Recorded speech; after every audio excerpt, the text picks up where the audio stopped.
Ora ana iki ora tak gawe ning tenanan lho.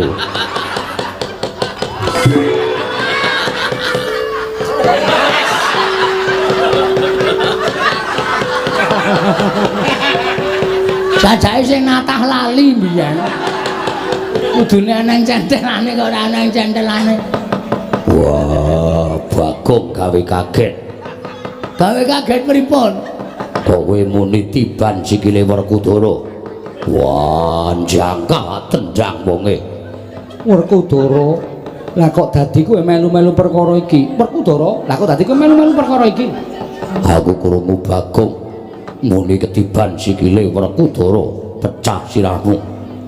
Kaya wong kaget aku terus jangka. Sirahe ratu mau terus tak tendang. Wah, dudu salahku, salahe Bagong. Kowe kok sik, kok salahku ngopo? Wong aku ora ngopo-ngopo kok. Aku rakon. Kula mboten kula mboten akon sampeyan, kula mung muni ketiban sikile Werkudara, pecah sirahmu. Aku terus jangka. Sing muni kagetan. Wah, edan. Ora edan iki tenan. Ora ana wong dawuh kejaba nek Kundara niki mang tendang, iku kalimat perintah. Berarti sampean kula kon. Nek kula muni ketiban sikile Werkudara, apa ana kalimat perintahe? Ora ana to? Wah, Ampun rika ditandangi. Sing nantang ki kowe, sing nendang sapa? Sing nendang daramu Werkudara, sing nendang tanggung jawab. Aku amen padu. Ora ngopo-ngopo. Pripun Den? wah, celek. Kapusan karo Bagong. Lah wong niku kudu nganggo pikiran, kudu nganggo.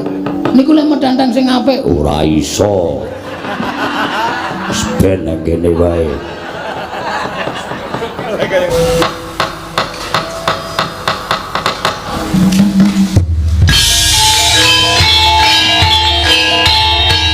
Dilanjutkan pagelaran wayang kulit semalam suntuk oleh Ki Dalang Seno Nugroho. Selamat menyaksikan.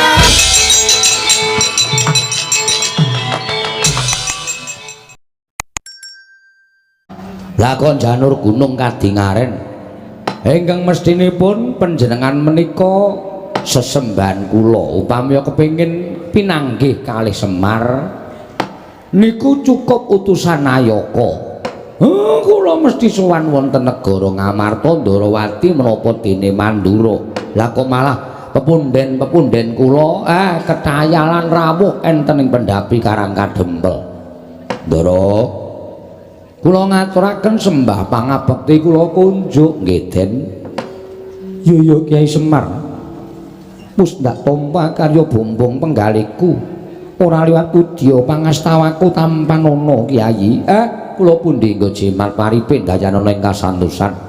Sinuwun Ndarawati kula ngaturaken bekti kula kunjuk. Kakang Semar ndak tampa. Ora liwat tiba sepadha-padha Kakang Nayantaka. Nggih matur nuwun. Dipun sekecaken anggenipun lenggah. Iya, Kakang Semar kaya wis ora kepenak praptaning nata Ndarawati ana ing pendopo. Padusunan Karang Kadempel kene Kakang.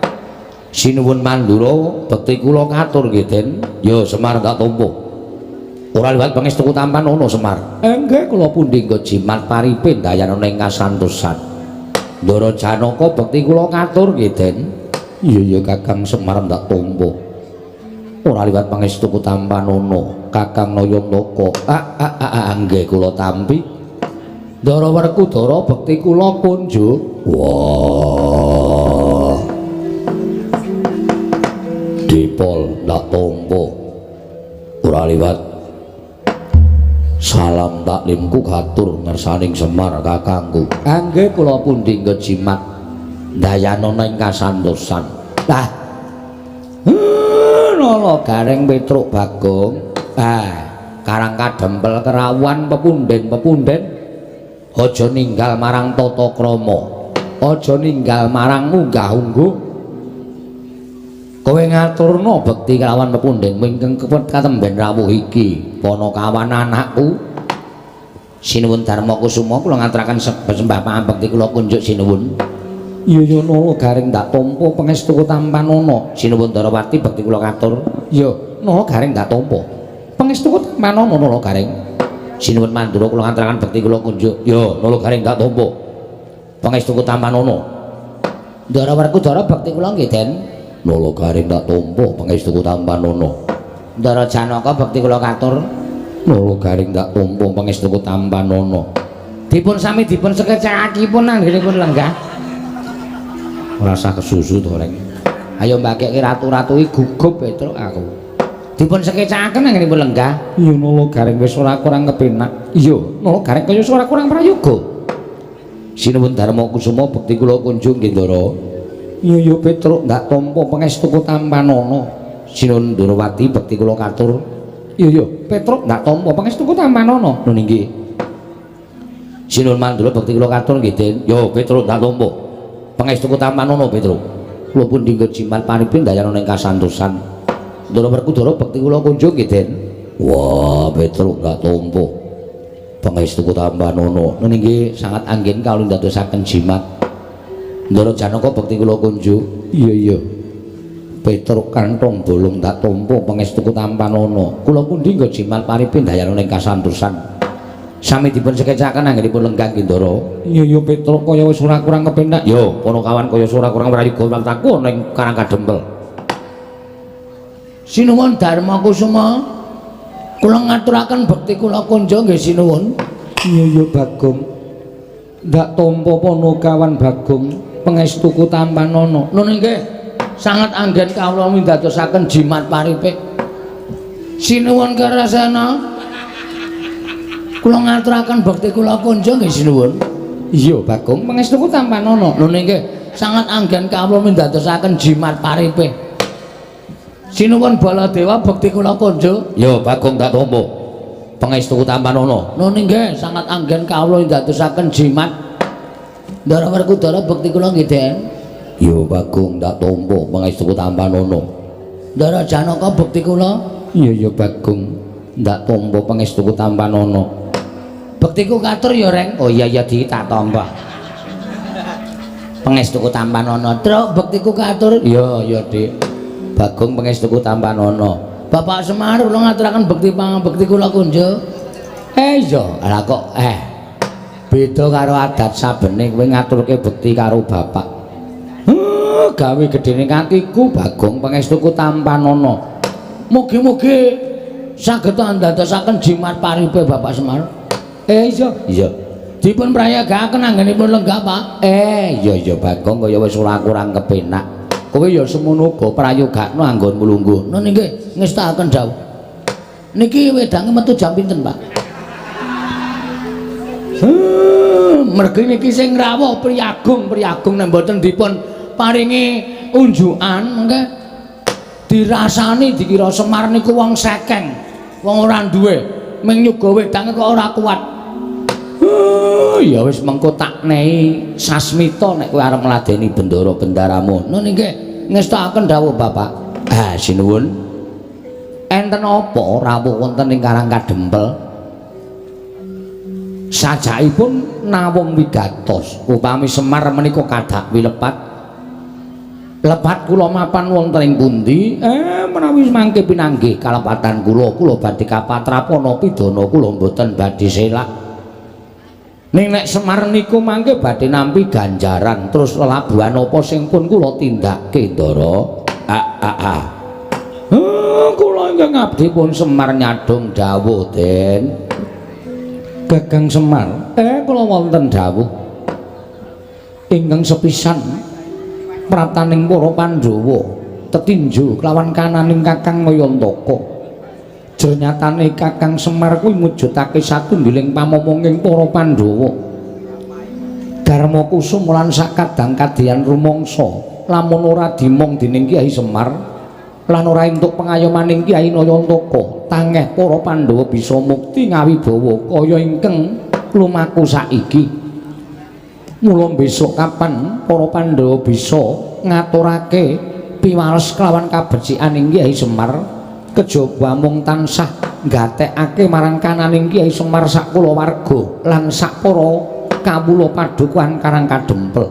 ingkang sayekti gedhe darmane tumraping para Pandhawa Kakang Semar Kakang Nayantaka praptaning Nata Ndarawati ana ing Karang Kadempel aja gelo rasamu aja lara atimu sayekti nalika semana prapting negara Ngamarta para Pandhawa wis tata-tata bakal budal lumarep ning Karang Kadempel mula tumuli Nata Ndarawati nderekake lawan jengkaring Kyai Prabu Darmakusuma sowan ana ing Karang Kadempel kejaba saka kuwi Kakang ngemuti lamun Nata Ndarawati ora ketang sithik tau tate nampa pangudanging Kyai Nayantaka aku tau mbok mong ora ketang ngamung sedhela nanging tumrap Kresna kuwi mujudake sawijining dharma darmane Kyai Semar minangka pamong ing ngomong lawan Nata Ndarawati mula ora aneh lamun tumuli panjenengan ingsun nderekake lawan jengaring Kyai Prabu Darmakusuma sowan nang Karang Kadempel Kakang Semar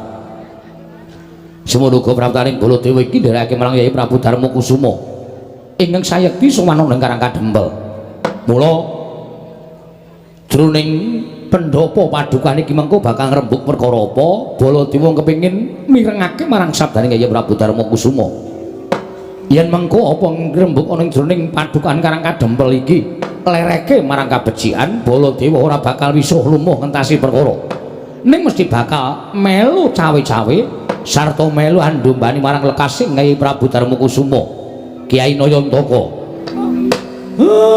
matur nuwun Den matur nuwun kula niku gumun wonten swasana ingkang kaya ngeten jagat niki wis kentekan wong apik donya niki wis kentekan wong becik saapik-apike wong mesti kesasapan watak ala niku wis dumadi enten jana loka mula kula ngaturke panuwun ngersaning Gusti dene speranganing tiyang ingkang gesang wonten ing jagat menika ingkang sedaya kula kinten sampun kesasapan watak angkara budi candala lah kok isih ana satriya sing penggali kaya pepunden kula Pandhawa kok isih eneng satriya ingkang penggalihe kaya ndara-ndara kula Pandhawa satriya ingkang ateteken ati suci pepayung budi rahayu monggo racak-racake wong kaya panjenengan menika angel ditemoni lho Gus angel wong sing ora eling karo nalika wiwitane niku angel ditemoni adat saben sing pun lumaku teng donya niku ora krasa awal mula bukane kepiye ning bareng wis kepenak lali karo awal mula bukane lali karo wong-wong sing padha nyengkuyung marang kepenake wong wau ning sampeyan mboten sampeyan pun dadi nalindra pun kekucah brana picis sampeyan pun dadi ratu wis kedunungan derajat pangkat ning isih eling karo pamomong kaya Semar isih eling kalih anak-anak kula isih eling kalih kawula sak padukuhan Karang Kadempel sing tansah nyengkuyung dhateng panjenengan monggo racak-racake aja kok nileki kalih kawula Nayaka Praja tiang-tiang sing kedunungan derajat pangkat sing dedungan bondo donya niku aja kok tilik karo para kawula nileki karo kawula piye ta uripmu piye ta kahananmu selagine peparing wae sing kudune diparingke kabeh mesti dikethok-kethok ora diparingke karo kawula sing kudune diparingke wutuh dikethok separo sing separo wenehke kawula sing separo nggo mblendhukke wetenge dhewe niku kaya ngoten niku racak-racake sakniki sing dumadi ning nek Pandhawa kula kok mboten ha niki lho sing marayati kula kelara-lara kula niki meng kawula lah kok dadi pepundhen-pundhen klumpul Pandhawa tasih emut dhateng Semar matur sembah nuwun Ndara matur sembah sewu panuwun ingkang tanpa pepindhan mugi-mugi kabecikaning Pandhawa tumular dhateng sak kiwa tengenipun wekasan ewoning wong sing watake angkara ketukulan menungsa siji sing watake becik wekasan bakal tumular dadi loro dadi 10 dadi 100 dadi 1000 ingkang wekasanipun tiyang sak jagat menika pambeganipun becik sedaya rak ngaten to Den Iya, Kakang Semar bener. Apa ingkang dadi ngendikamu? Muga-muga pengendikane Kakang Nayantaka bisa numusi. Kakang Nayantaka, ah nggih, matur sembah nuwun tanpa pepindhan. Salajengipun kula nyuwun dawuh. Sasampunipun ndara kula Pandhawa menika kepareng rawuh wonten ing Karang Kadempel, Semar sak kulawarga sehat walafiat.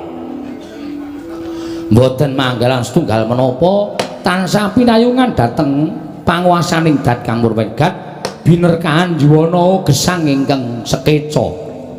Terus napa wigatosipun ingkang sejatosipun ndara Kakang Semar supaya rada gamblang nggonku bakal matur marang panjenenganing Kakang Nayantaka apa mbok keparengake yen to aku rada maju nggonku sowan Kakang. Niku langkung prayoga ndara. Monggo Purbawasesa wonten asta panjenengan ndara kula Puntadewa Kang Nayantaka. Tembang rawat-rawat ngudi tombok bakul sinambi wara pawarta binandunging karna nganti tekan talinganing sun. Apa pancen kepara nyata Kakang Semar bakal duwe gawe ambangun desa Karang Kadempel. Kakang Maradyagi wangsul ana pitakoning Nalendra ing Amarta iki Kakang Semar. Mangger yen niku sing kandha sapa niku? Sing ngabarke nek kula lajeng bangun desa sinten? Akeh para kawula ingkang wis padha rerasanan satemah nganti tekan talinganing Nayaka tumulya peranganing Punggawa Ngamarta ingkang munjuk atur kelawan panjenenganing sun. Kakang Semar aja mbok tutup-tutupi. Aja nganti Kakang Semar duwe gawe para Pandhawa ora mbantu marang Kakang Semar dosa apa ingkang disandang dening para Pandhawa. Mula pitakoning Nalendra ing Amarta iki sayekti mung kepengin mireng wangsulaning Kyai Nayantaka. Apa pancen bener kaya mengkono? Yen to pancen kateman kaya mengkono ingkang bakal kelakon Kyai Semar, Pandhawa ora bakal wegah, Pandhawa ora bakal awel. Mesti sakbiyantu marang Kakang Nayantaka, nanging aku nyuwun apa to ingkang bakal Kakang dadekake ana ing Karang Kadempel. Tegese wewangunan apa ingkang jinangka dening Kyai Semar Badranaya? Apa wewangunan wujud gedhong ingkang magrong-magrong? Apa wangunaning bali desa? Apa wangunaning bali wismaning para kawula? Mula Kakang Semar kudu njlentrehake kelawan Puntadewa Kakang Semar. Sampeyan niku siji piyaine alus, angka loro jujur mboten nate tumindak ingkang mboten sakmestinipun, katiganipun mboten aneh. Wong jujur, wong ikhlas, wong sabar, wong ora nate tumindak dosa menika mesti diparingi keluwihan karo sing gawe jagat. Buktine Semar durung wara-wara teng pundi-pundi nek kula ajeng bangun desa. Lah kok sinuwun Ngamarta pun prisa niki nek mboten pepethinganing titah pitakaning jalma unusaning menungsa menika mboten badhe kelampahan. Yen to pancen mengkono bener apa ingkang dadi ngendikaku Kyai Semar bakal mbangun desa. Nggih leres. Sabanjure apa ingkang bakal sira bangun Kyai Semar? Gegayuhan kula mbangun desa menika mboten mbangun papan-papan sing indah, papan-papan sing elok, papan-papan sing becik menika mboten. Nanging bangun dhateng jiwa kamanungsaning kawula sak Karang Kadempel, sak desa Karang Kadempel. Supados tetep manunggal, rukun guyub, tetunggalan nyawiji, mboten dipun pisahaken menapa-menapa. Kula niku leng ngrukunke kalih kawula menika nganti sikil tak nggo sirah-sirah tak nggo sikil supaya padha iso ngerti marang kahanane. Lah sakniki pun dadi kaya ngeten niki, apike nggih kula becikke melih. Tegese kerukunan iki ya arep tak gawe sing saya apik, sing saya becik. Cobi to Mang Penggalih. Semar niku dudu sapa-sapa. Semar niku dudu sinten-sinten mung kawula. Kula niku mung batur. Nadan akeh sing ngendikake Semar niku Sanghyang Ismaya. Monggo le ajeng ngandha kali kula lek ajeng ngrasani kalih kula nek kula niku Sanghyang Ismaya ning tumrap kula Semar niku ora rumangsa titising dewa kula nggih ming menungsa lumrah mawon lah kok dadi akeh piranganing kawula sing sami mlempak wonten ing Karang Kadempel kepengin urip teng Karang Kadempel malah tiang-tiang manca negari tiang-tiang liyan kebrayan liyan desa liyan negari sami mlumpuk wonten ing mriki kepengin cedhak kalih kula kepengin urip teng Karang Kadempel mula ora aneh nek Karang Kadempel niku dadi papan sing maneka warna tata basa maneka warna warna kulit maneka warna kapercayan ning alhamdulillah nadyan beda kapercayan nadyan beda warna kulit sedaya tetep iso manunggal teng Karang Kadempel den niat kula mbangun desa menika supaya kahanan Karang Kadempel menika supaya luwih becik napa-napa niku nek luwih apik mesti dadi kemerening desa tangga teparo napa-napa niku apike diwiwiti saka sing cilik ora ujug-ujug gedhe nek ujug-ujug gedhe mengke nek kimpes mbebayane iya Kyai Semar napa-napa ku nek kepengin dhuwur nggih kudu liwat undak-undakan utawa mbaka siji wekasan tekan dhuwur ning nek tekan dhuwur mak clingkrik niku biasane lek tiba gampang iya napa sing arep kepengin gedhe niku saka sing cilik dhisik mergo iso ngrakasake rekasane nalika cilik mengko nek wis gedhe dadi srana pengati-ati nggone urip ana ing alam padang kaya desa Karang Kadempel niki sing kula gawe rukun Karang Kadempel kula gawe apik supaya tangga desa liyane padha meri nek pun meri wekasan kerukunan niku bakal malimbar tekan liyan desa desa siji nganti dadi rong desa dadi telung desa dadi sak kecamatan dadi rong kecamatan dadi 5 kecamatan terus dadi sak kabupaten dadi provinsi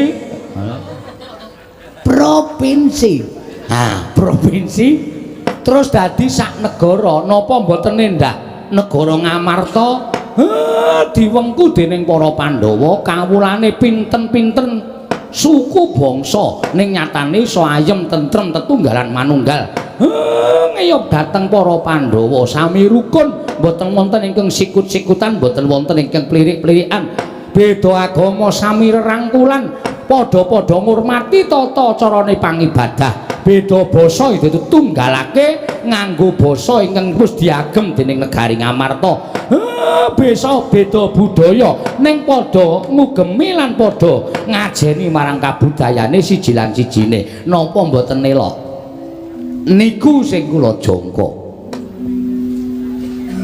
Kakang Semar wonten dawuh ora nyono babar pisan jebul semono penggalihing Kakang Nayantaka tobat Kakang Semar nganti cumengklung kan nggonku midhangetake sabdaning Kyai Nayantaka ingkang duwe gegayuhan ingkang kaya mengkono malah ora usah dadak tedeng aling-aling kanggo kuncalaning negara Ngamarta Kresna saguh sak biyantu dak marang Kakang Nayantaka weh lah Kakang Semar nadyan Baladewa semono uga aku saguh sak biyantu marang negara Ngamarta ning aku njaluk sesuk upama kahanan ingkang mbok jangka kuwi wis kasembadan aku njaluk tulung mandura gawenan kaya negara Ngamarta ingkang wis mbok ngendikake mau Kakang nggih alon-alon sedaya badhe saged kasembadan aku njangkung kersane Kakang Nayantaka yen perlu kowe butuh ragat pira wae saka mandura bakal nyediani Kakang Semar nadyan aku uga njangkung marang kersane Kakang Nayantaka nadyan aku mbok dawuhi munggah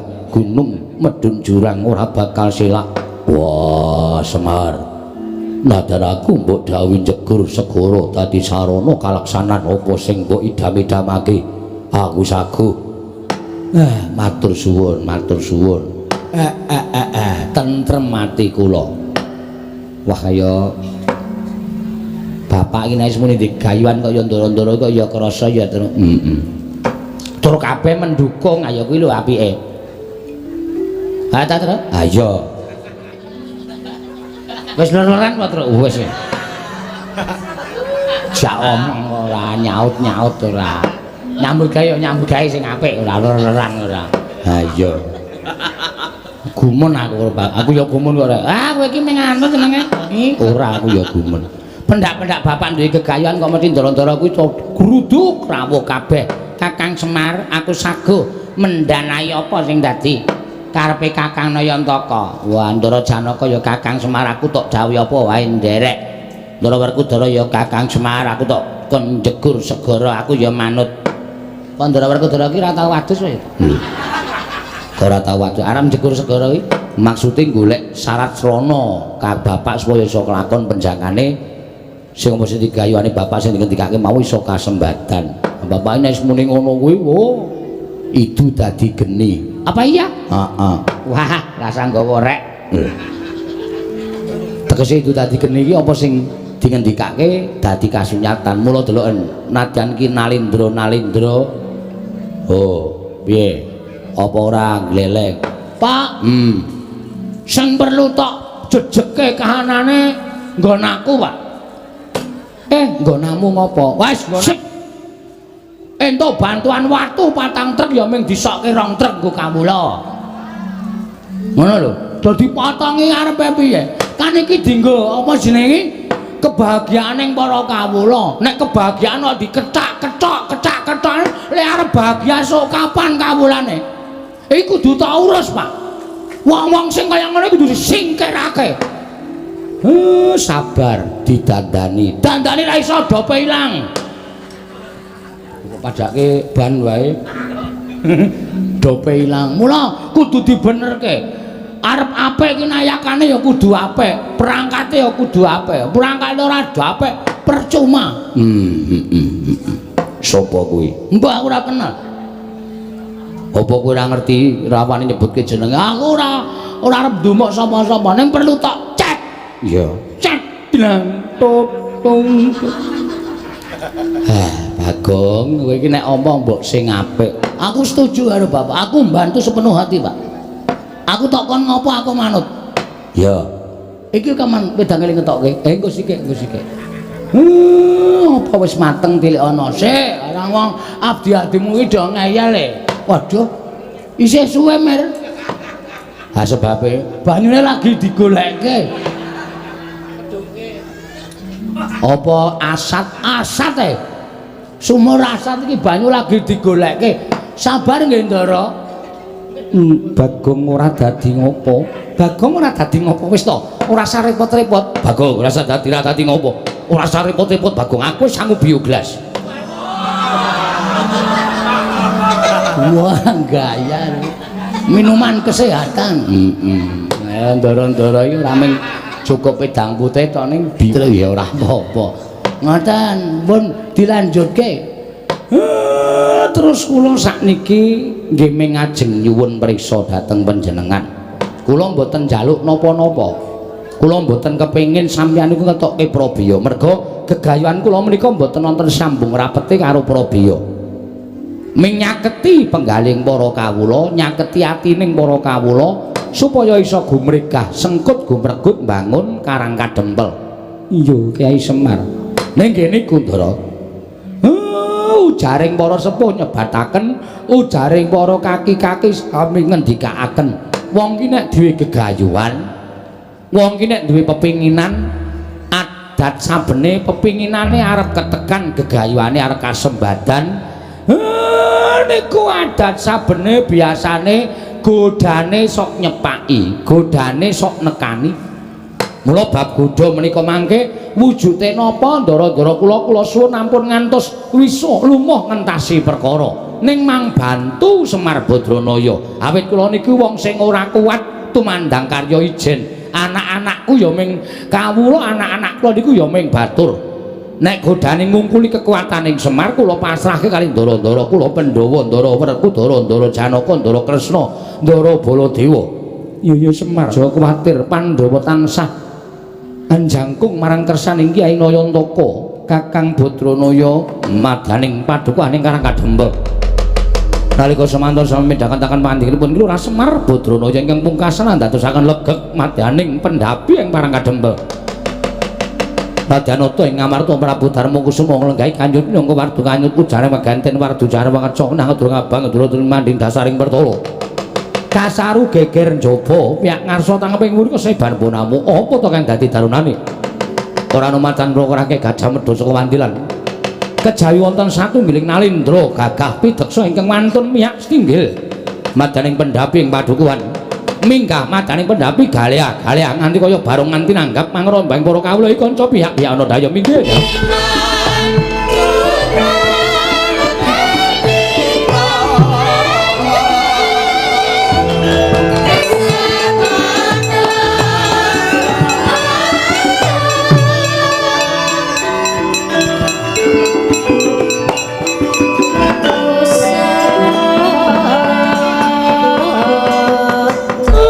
Mangsa ora dolanan kelut iki kok malah ana nalindra sandhangane ting srimbong ora karo-karuan sajake ratu sugih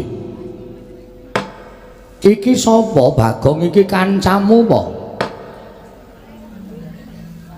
kok kaya Jumina ta iki sing sok nang omahmu ae apa heeh udu kae sandhangane ting srimbong ning suwek-suwek. Iki udu. Oh ya ora tepung aku, Pak. Nuwun sewu sinuwun. Sampun dinten kula tumambuh yekti saweg sepisan menika kula wanuh. Panjenengan menika nalindra saking pundi? Sinten jejulukipun? Kula nyadong dawuh wonten napa kok rawuh enten sudung kula namung gubuk kalit kados mekaten menika. Oh, jagat Dewa Bathara. Ya jagat pangestu Nggara. Kosek sadurunge kowe takon karo aku lan tak wangsuli apa kang dadi pitakonmu? Apa pancen kepara nyata kowe ingkang aran Semar? Mboten wonten kalih kula menika Semar Badranaya Duda Manangunung Bojogati Juru Dyah Punta Prasanta kathah ingkang nyebat kula menika ya Ismaya. Wah tobat mongko ingkang gumana musik ana ing atiku kabeh wong sak negaraku padha ngandha padha ngandhake Semar Badranaya kabeh jagat iki kan keberbeken marang asmaning Semar Badranaya ning lha kok jebul marang aku ketemu lho lameng wujuding kawula cilik mongko iki dudu wujud negara dudu wujud kadipaten lan sak piturute iki mung bale wis maning kawula cilik wah adalah jagat Dewa Bathara nganti kondangku ning negaraku wae kalah karo kondange Semar mongko Semar mapan ning Nusa Jawa aku mapan ning tanah Sabrang nuwun sewu panjenengan menika nalindra saking pundi tepung nggih yen kowe ketemu karo aku kuwi nalindra saka negara ing Bata Sarimbak. Saking Bata Sarimbak. Ya. Aku Prabu Kenceng Waja.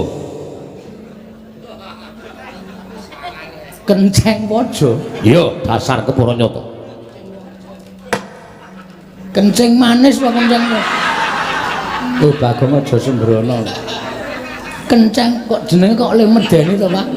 Uga ning nyebutake aku Nalindra Prabu Panggulan Jagat. Nek cara nggone dhewe nek kabotan jeneng ngene iki sok gerang-gering. Iki kok malah teges wae. Sinuwun Prabu Panggulan Jagat saking Bata Sarimbak dasar para nyata. Wigatosipun menapa? Rawuh wonten ing Karang Kadempel. Kusik, aku gumun karo kowe. Gumunipun ing atase kowe iki Semar Drajating Batur. Lah kok iki akeh piyai-piyai sandangane ora panging sandangan cara Nalindra, saora-orane cara satriya. Iki sapa Semar? Ingkang wonten wingking panjenengan menika Nalindra Ngamarta Prabu Puntadewa. Prabu Puntadewa? Inggih. Walah dalah edian. Prabu Puntadewa kowe nganti rawuh ana ing Karang Kadempel. Ora kok Semare sing tekan negara Ngamarta, Puntadewane sing rawuh mrene. Kowe iki wong elok apa piye? Mboten, kula namung kawula lumrah kemawon. ingkang wonten wingkingipun menika Nalindra Ndarawati Prabu Sri Bathara Kresna. Walah edan tenan. Prabu Sri Bathara Kresna ki wong sak negara wis padha tepung kabeh. Nalindra kang paningal 1000 dasare titis Sang Hyang Bathara Wisnu. Rawuh mrene ora kok kowe sowan mrono. Niku pun biasa.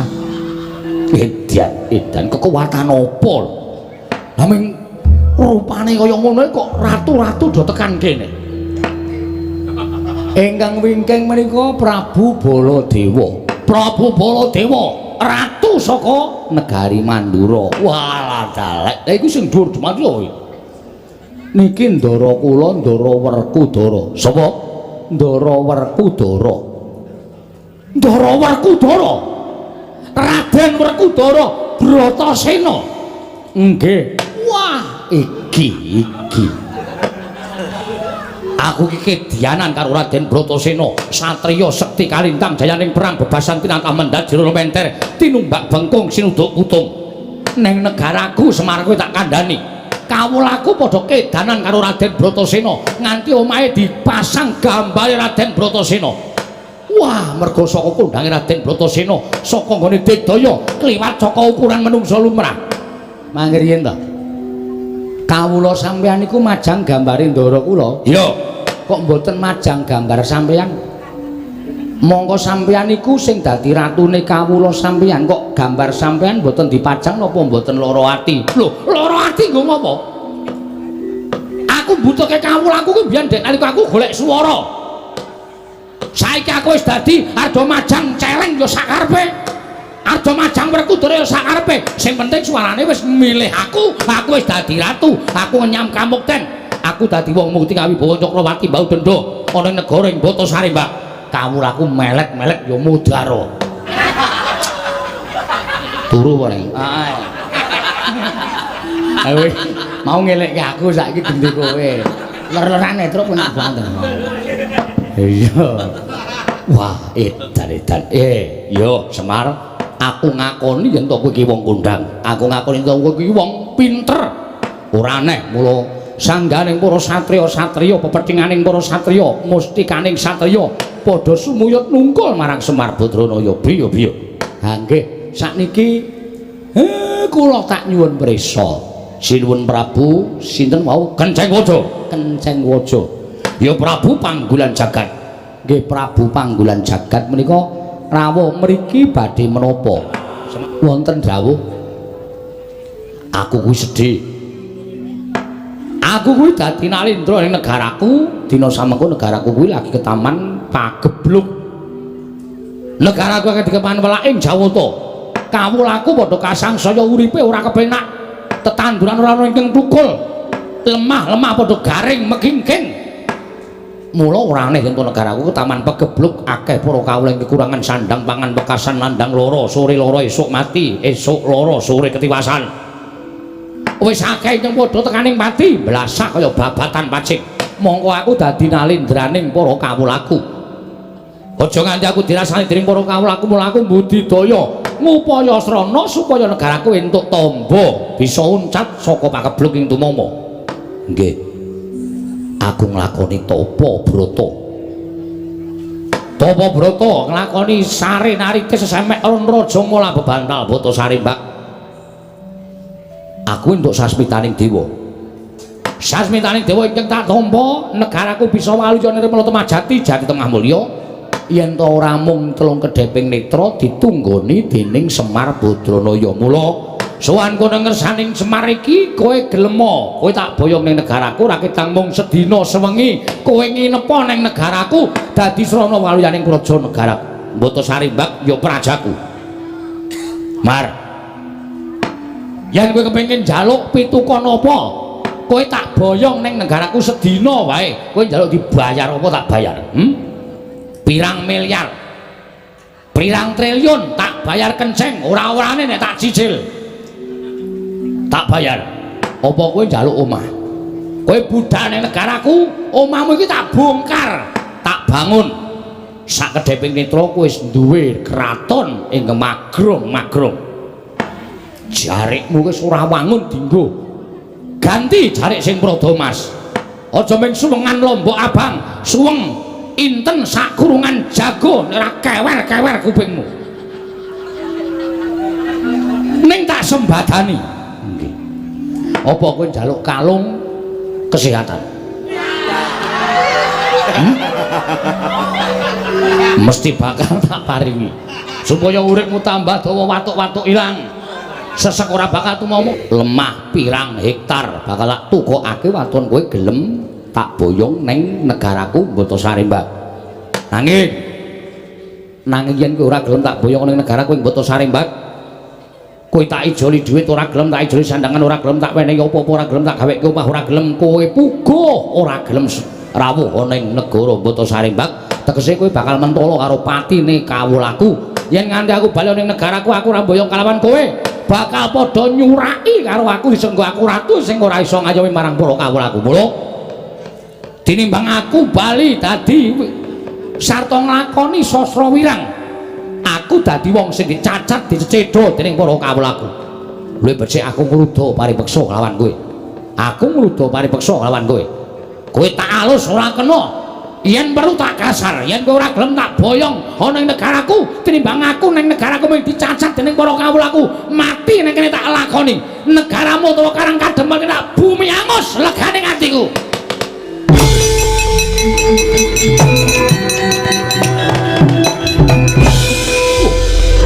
aku ngucap bumi angus Karang Kadempel kok ana menungso matane gedene Raja Majama iki sapa iki dudu anake Ndara Werkudara iki teleke Ndara Werkudara aku anake Semar aku Bagong aku wah Bagong wah iki oke kawulaku ya sing tepung karo iki jarene wonge lucu ya iso kejem ya iso lho lucu ya iso kejem ya iso kaya sak gedhakan iki aku aja tok anggap bergurau atau aja anggap sembrono ning kata-katamu sing kliwat saka ukuran kowe arep boyong karo Bapak Semar sapa jenengmu Prabu sapa Kenceng Gusi Kenceng Waja ora sak penakmu dhewe kowe ngrasani Karang Kadempel ora sak kepenakmu dhewe kowe arep meksa karo Bapak Semar tak omongi ya ning tanah Jawa kene iki ukurane hukume wong nyilih kuwi disilihi nek ora disilihi ya wis nampa hukume wong takon diwangsuli ngono lho dadi nek kowe arep boyong karo Semar nek gelem ya boyongan ora masalah nek Semar ora gelem aja pisan-pisan meksa karo Semar mergo kowe arep berhadapan karo Kapolsek Karang Kadempel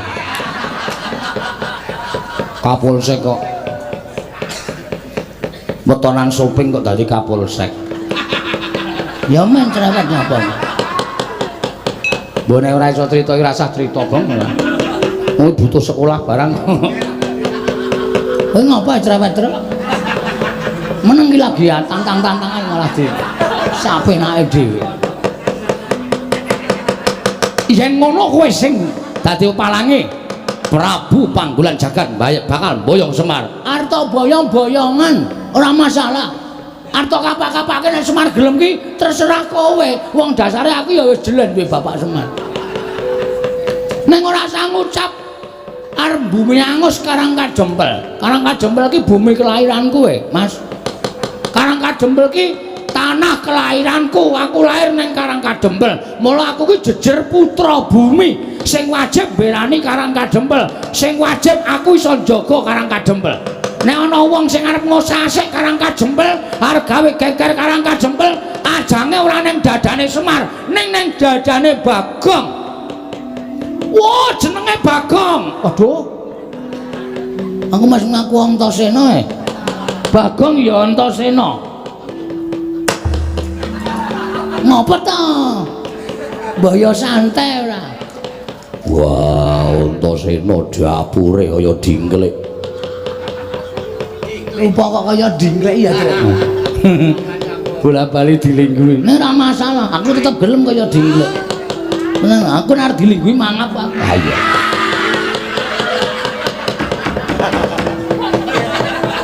mangap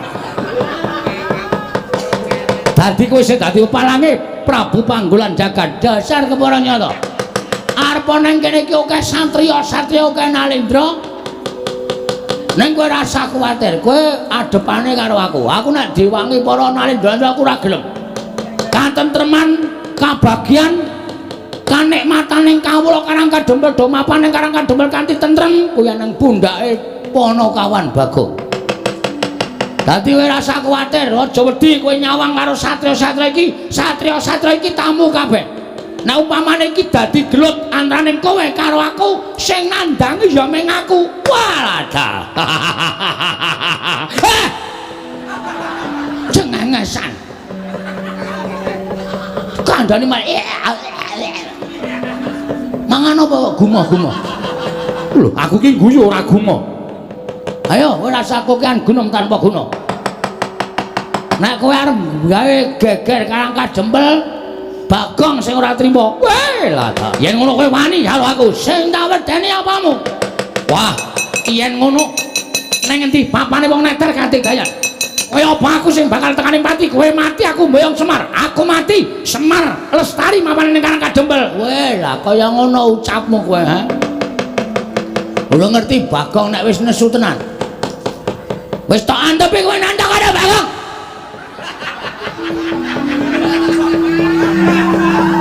Kai Kresna guyu ngopo? Bagong niku lho. Lastri nyawang nesu kok sakarepe dhewe. Omonge cepete ra jamak-jamak. Ratune kok ya betah-betahe ngono lho. Wong saka kene ambune kowe abape bathang tok. Kok ya ratune iki tanpa lunga. Arane karo bawenan. Arwani karo Panakawan Bagong. Aku wis ngentekke raja kaya kowe iki enem akhir-akhir iki. Hah?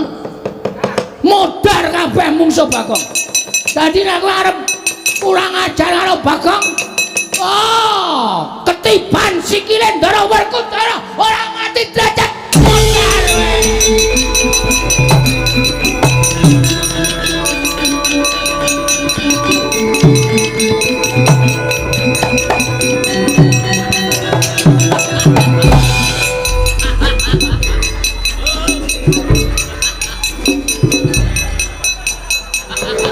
Ora ana iki ora tak gawe ning tenanan lho.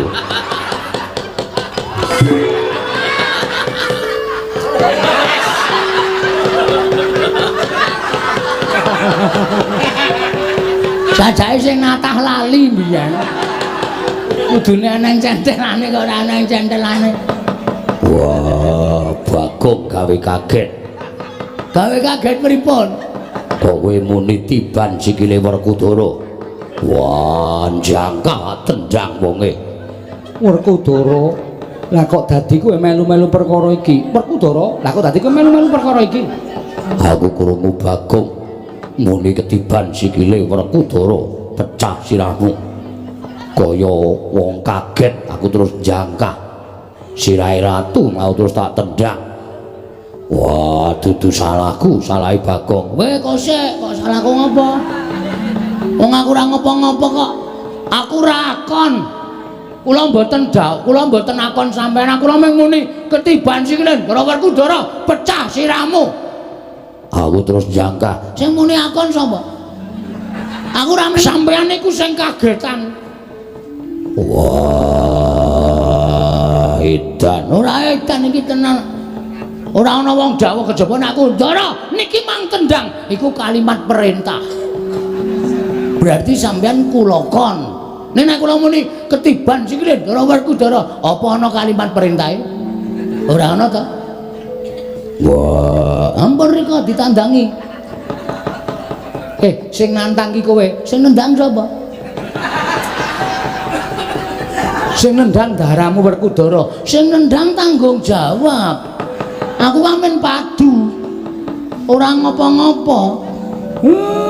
Pripun Den? Wah, celek. Kapusan karo Bagong. Lah wong niku kudu nganggo pikiran, kudu nganggo. Niku lek medhantang sing apik ora iso. Wis ben nang kene wae.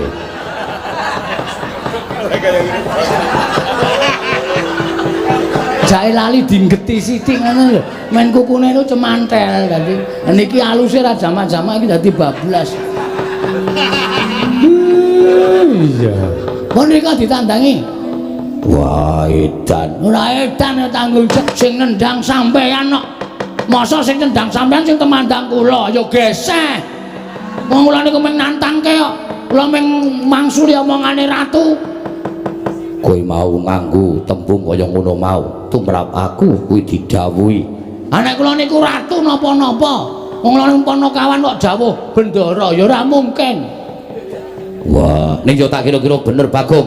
Bagong ki ora ana tembung akon karo Werkudara. Mesine Werkudara kudune tanggap karo ukarane Bagong, aja kok sak penake dhewe. Gandeng sing nendang Werkudara sing nanggung jawab Werkudara. Dal ora balaku keh. Ayo, pripun? Werkudara? Iya. Bagong bener kok. Lah wong nyatane Bagong mau nipe Bagong? Ketiban sikile Werkudara. Lho, kuwi ora ana ukara dawuh to. Ora ana ukara nyuwun tulung, ora ana ukara sing Bagong kuwi akon karo Werkudara. Ya mung kowe iki sing lagi kaget. Wah, leran. Bocah nular kok, Reng. Mau aku kowe terus saiki ndoro Werkudara. Nggih terus ndoro Janaka. Oh, apa Bang Petruk edan ora. Ora Petruk. Aku gagap-gagap. Mak teratap aku. Werkudara nek ora iso ngrampungi tegese siadi. Iso miwiti ning ora iso ngrampungi, iso nggelar ora iso nggulung.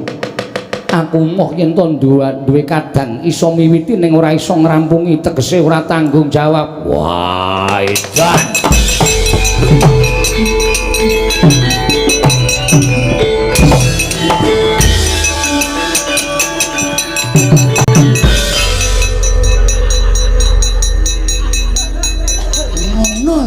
Mengar lungae kok ngantel ndas. Per, Gong. Nek krungu lho. kurang ajar ora. Penyakit ora, tututane to. Aja rasa. Aku padake cajire iye. Dianggep aku wong lho wedi karo Ndara Werkudara. Tua-tua Bagong, ame mlayu kok ngantel sirah. Iki perkarane ratu ora karo Werkudara. Ning saiki diganti Werkudara karo Bagong. Gong, rasa edan kok. Ratu tuti. Gong rasa edan, ora rasa. Gong ora rasa. Merasa di ngono lho. Ora rasa to. Sabar.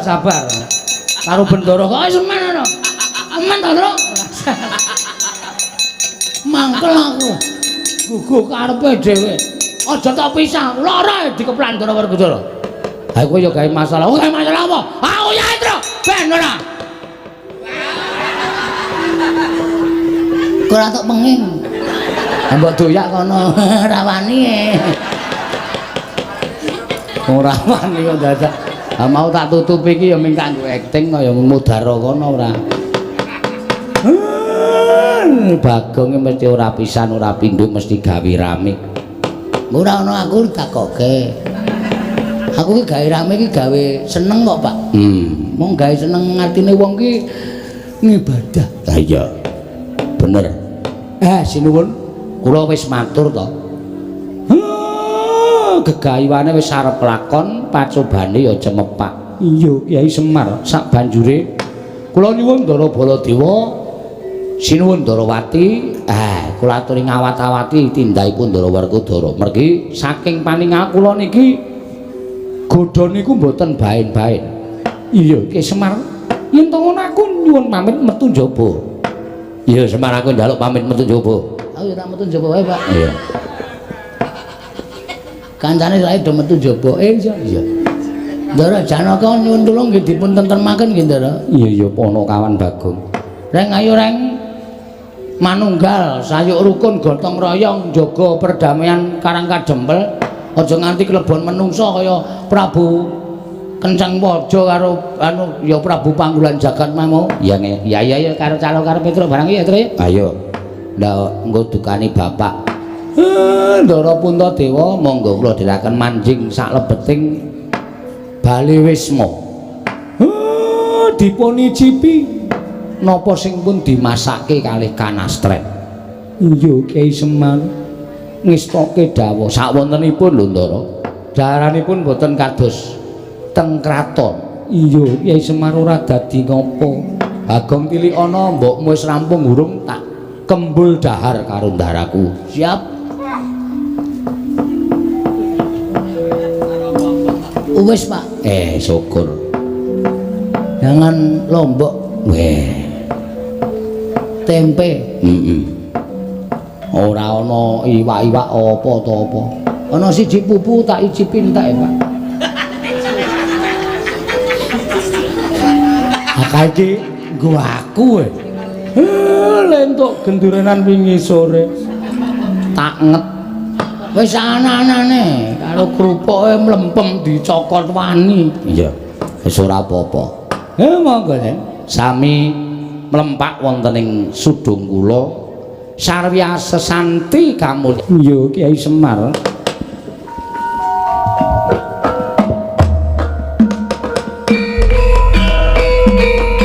Dawuh sinuwun. Nawi sanggaring pura Wadyabala. Kewareng ingkang ngabdipun tumenggung Prawara Kendra Cemadon dawuh. Nggih, nadyan kula tumenggung salukat katun barat Cemadon dawuh Dewaji.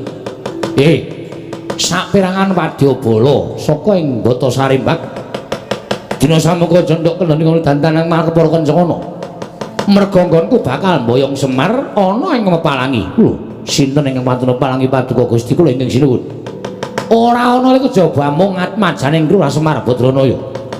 Ingkang wani sekecap bodo sekecap mangsuli kelawan Nalindra Ratu Gustimu Prabu Panggulan Jagat. Sajaipun sampun suwuk nyawanipun. Atmajanipun Lurah Semar Diriwantun lan panjenenganipun Gusti kula ingkang sinuwun. Mula kula jambak kendhani mbok dandan kepara kencengana dina samengko ketapno para Wadyabala. Kawinan bumi angus karang kadempel niki lajeng pangkatipun abdi benjang menapa ora ketang sambung obor colok lintang mangkato dina iki nuwun ngestaken dawuh.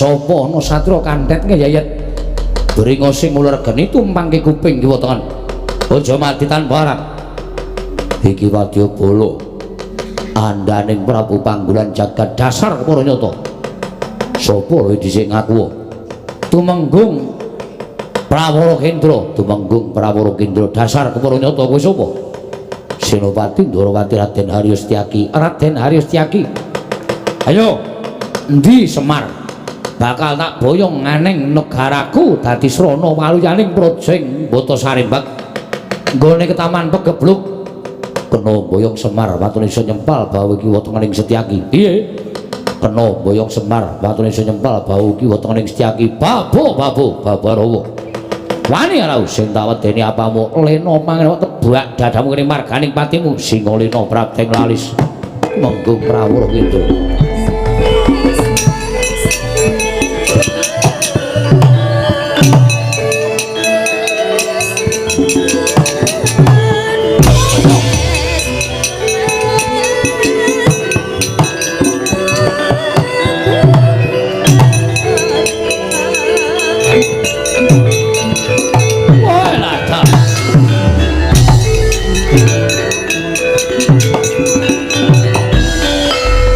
Maning jajaran sukertaning bauna iblis lanat wae lah.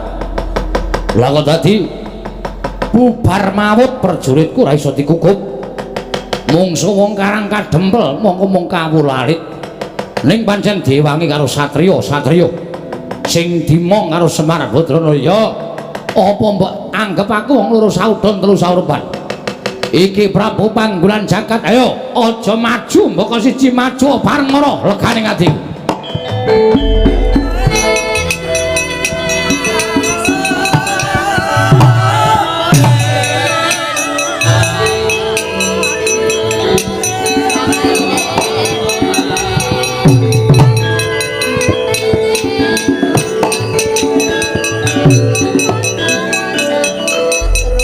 soy.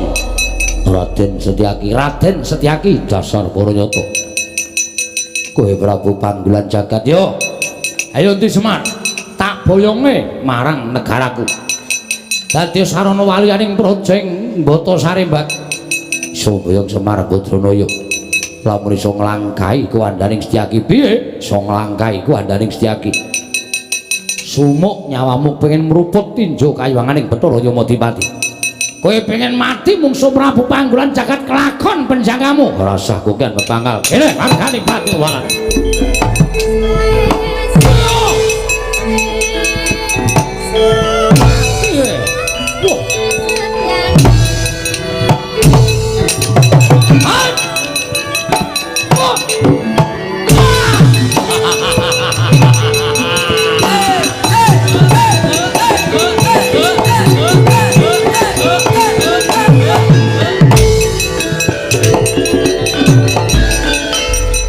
Sambat ora bakal iso nglawat cokot kupingmu sirna margolaya apa mbang kepong lur saudon telu surwan.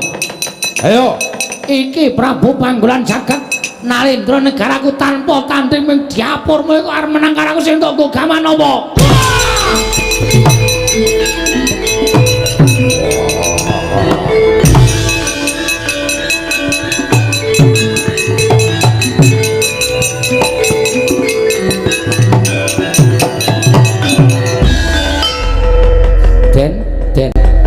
Ndara Setyaki. Wongmu Ndara. Sampe aku dicokot karo ratu kaya ngoten kok terus gletak. Oh, ngisin-isinke. Ora sembada le maju nomor 1 kok mung dicokot ratu kaya ngoten kok njero ora eling Pradasira niku nek cara kula isin. Wongmu Den. Petro, nun.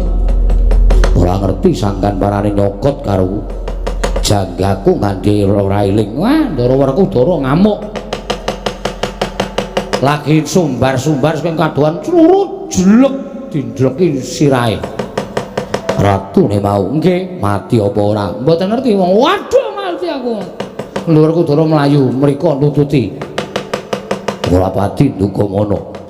Yen baru dikrubut tak krubute karo Kakang Mas Yudipati. Pun monggo mawon watone karang adempel tentrem ajeng cara pripun mawon kula ndek terus. Yo terus.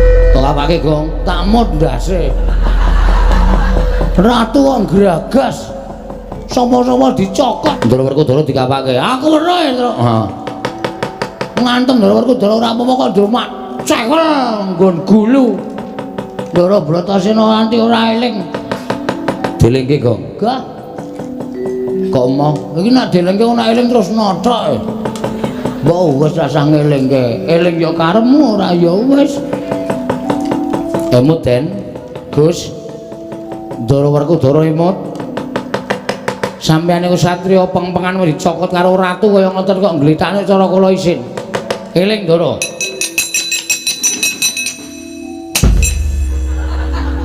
kok kowe bener Bagong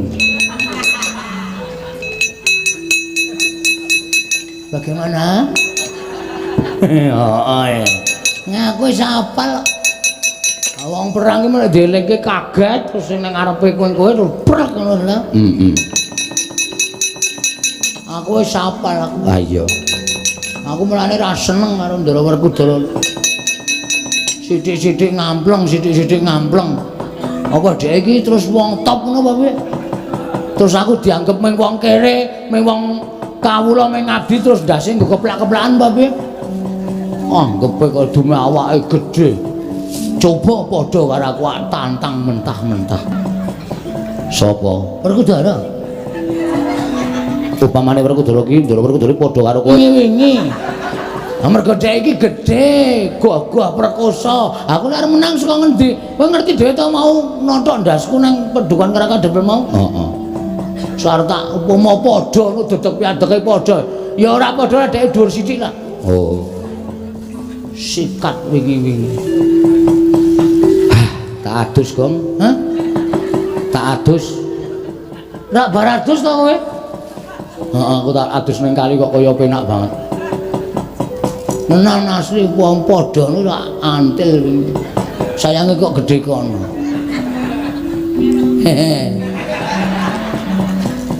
Sopo sing padha karo kowe? Petruk. Petruk kok aku. Petruk.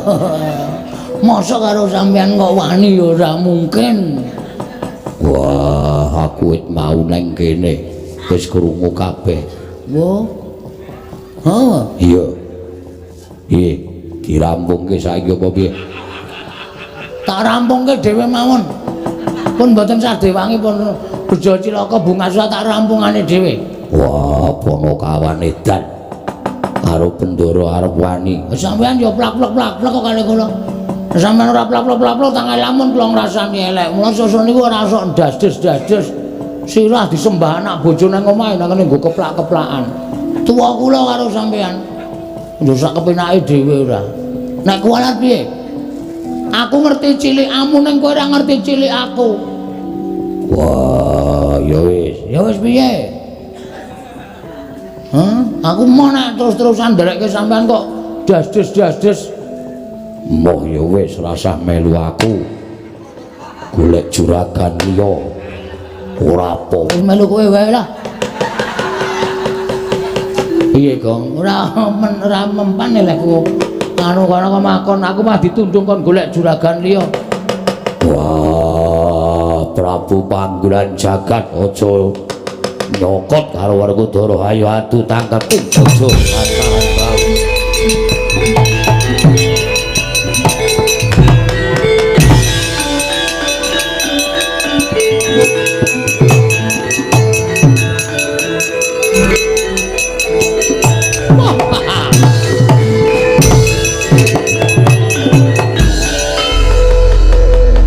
Prabu Puntadewa. Inggih sinuwun. Sewu-sewu kalepatanipun ingkang abdi tadah wadana.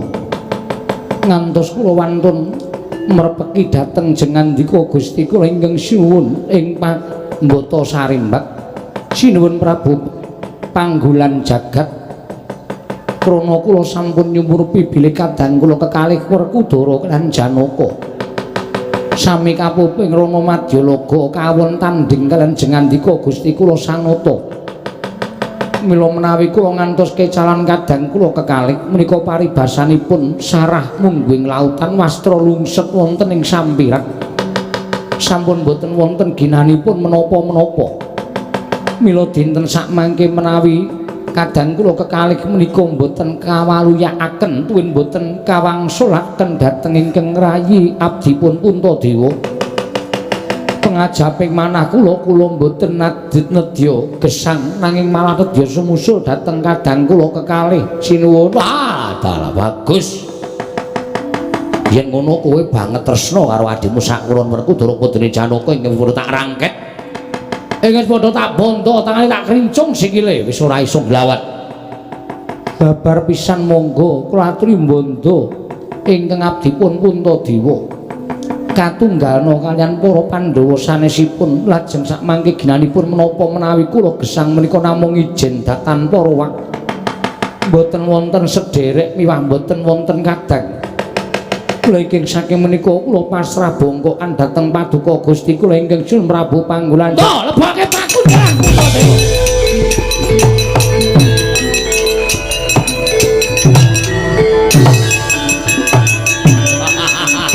Ayo sapa meneh?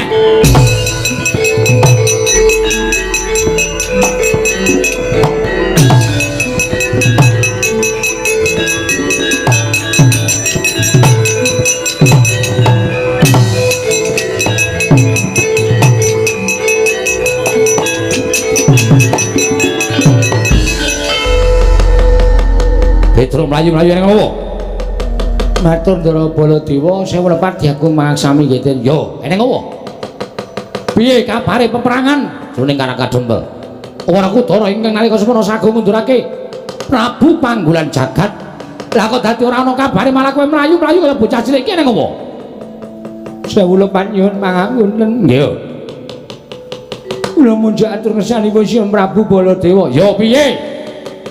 Iki kok semanten kula nonton ingkang sami perang Ndara Werkudara nggih majeng, Ndara Janaka nggih majeng. Ya. Pinanggih kan Prabu Panggulan Jagat sing ajeng boyong Bapak Semar. Ya sabanjure. Dumadakan sareng sami aben ajeng. Ndara Werkudara. Lho. Kowe kok nangis ngopo? Ndara Werkudara sinuwun. Bendara Werkudara ya kene. Ndara Werkudara kenging Painah. Painah iki sapa? Apa, Gong? Panah, Painah ora. Sing apik lho. Panah. Hah? Panah. Panah. Kenging panah. Ndara Werkudara nglumpruk tanpa daya. Lajeng Ndara Janaka nggih majeng. Ndara Janaka ya nglumpruk tanpa daya. Lajeng Ndara Puntadewa ya maju. Ndara Puntadewa ya nglumpruk tanpa daya.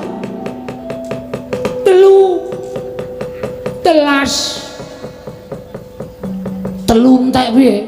Telung piring entek. Gong ora sembrono ah. Gong ora sembrono to? Pancalaimu. Ya wis. Terus. Ndara Puntadewa, Ndara Werkudara, Ndara Janaka kepikut musuh. Lah iblis lanat. Gugu karepe dhewe Petrus mingkira ratune tak golekane tak ajare legane ati.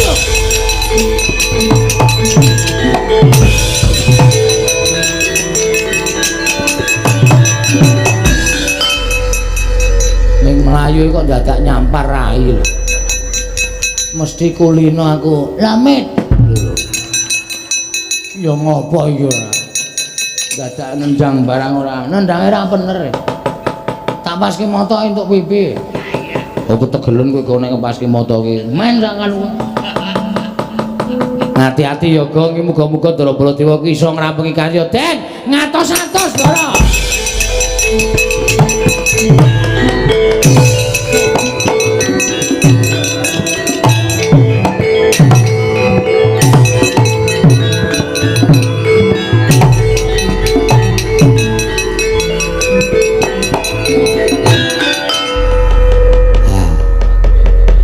Petro iki sapa Petro? Niki sinten napa Ndara Baladewa, Pak? Ndaramu Baladewa? Nggih. Lah kena ngapa? Kula ngetutke kena panah terus dumadakan wulan wujud dadi Sardula kaya ngeten niki. Blegek-gegek sak dulita mel Semar mati aku. Aku tulung ana Semar, aku tulung ana. Semar piye kanane kaya ngene iki? Nggih. Nuwun sewu, niku sampean ora luput ora kleru ning pancen niyate diwirang-wirangke karo Panggulan Jagat. Pusakane Panggulan Jagat pancen digdaya. Napa sing dikarepe Panggulan Jagat iso kaleksanan, iso kasembadan. Ketitik sampeyan kena pusaka iso dadi Sardula kaya ngoten. Aku ora iso bali nang negara Mandura. Aku tulung ana Semar. Aku tulung ana iso bali nang negara Mandura pulih kaya wingi wujud nata Mandura Prabu Baladewa. Nggih, nggih.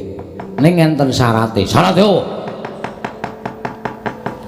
Miturut petungan kula sampeyan iso dadi Baladewa malih wujud menungsa lumrah.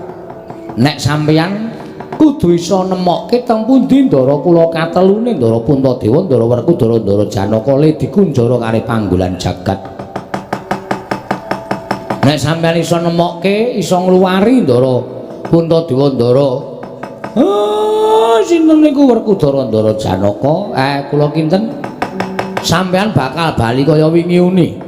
Ning nek sampeyan ora iso nemokke Gusti kula katelune, lha iki sampun nyuwun pangapunten.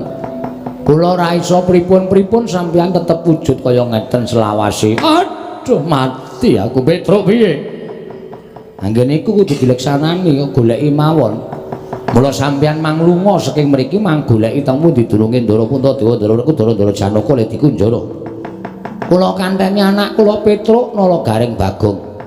Supaya sampeyan aja nganti dioyak-oyak wong desa, dioyak-oyak para kawula disengguh macan tenanan. Yo. Sago mboten? Yo, aku sago. Nek pun sago, mriko mang mlampah liwat mburi mriki mawon ndak ketemu panggolan jagat. Petruk Bagong daramu iki tutna. Waduh. Tutke macan, Gong. Ya wis mudhun derajate. Maune ngetutke satriya saiki mengetutke macan. Ora apa-apa. Engko nek ngelih ati dikresak. Bagong aku ora doyan daging. Macana kae aku pangananku kaya menungso. Oh, nggih pun, soalé mengko nek tiba-tiba sampean lapar terus kula pas nunggu sampean terus maem ya cilaka temene. Ayo. Pun monggo den kula dherekaken. Ayo Petruk aku tutna. Monggo Gus kula dherekaken Pak, kula tak ngetutke anu napa macan. Ya sing ati-ati jaganen aja nganti dioyak-oyak wong ngarang pradesan.